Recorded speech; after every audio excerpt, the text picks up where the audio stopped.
Uber prepares for driverless cars. Tim Cook throws shade at the Surface Book. Pandora buys Rdio's assets, and more.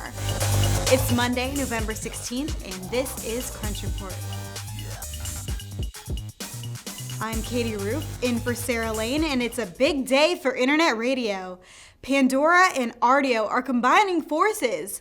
Pandora says it has agreed to pay $75 million in cash for Rdio's key assets, while the rest of Rdio is filing for Chapter 11 bankruptcy and shutting down. Eek. Pandora says it plans to buy much of Rdio's technology and intellectual property. It will also be employing some of Rdio's team. The $75 million price tag will raise some eyebrows. Rdio previously raised over $125 million in venture capital. Yeesh.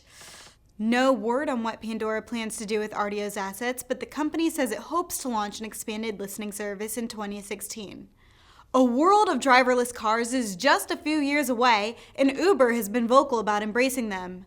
Well, no more drivers on the payroll, of course, but are the drivers just going to be left out in the cold? Don't fret, says CEO Travis Kalanick. The founder told a techie audience at Summit at Sea that vocational training, education, and transition periods are all resources that could be put into effect to help those drivers hit the ground running with new occupations. In other Uber news, the company has now made it so that drivers can enter where they were already planning on driving to, and the app will connect them with riders who happen to be going the same way. Headed to San Diego? No problem. Hitch a ride, folks. Apple CEO Tim Cook threw some shade at Microsoft's Surface Book, the tablet-laptop hybrid. We feel strongly that customers are not really looking for a converged Mac and iPad, he told the Irish Independent. We want to make the best tablet in the world and the best Mac in the world, and putting those two together would not achieve either. You'd begin to compromise in different ways. Ouch. Guess Apple fans will have to carry around either an iPad or a MacBook or both for the foreseeable future. Now, Friday's tragic events in Paris were simply heartbreaking, but several tech companies did what they could to help. Facebook rolled out a feature which let users mark friends as safe, making it so you didn't have to wonder if your Paris connections were okay. Google offered free calls to Paris via its Hangout service, as did Skype, and Airbnb contacted all hosts in Paris to see if they could take in those stranded in the city.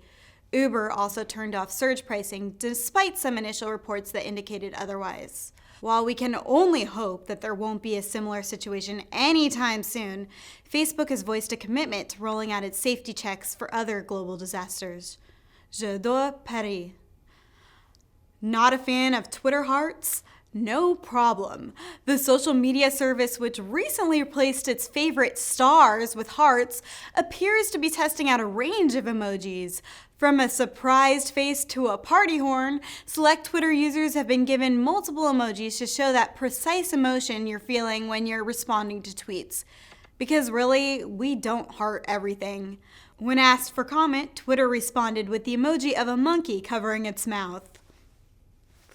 That's the report for today. I'm Katie Roof, in for Sarah Lane.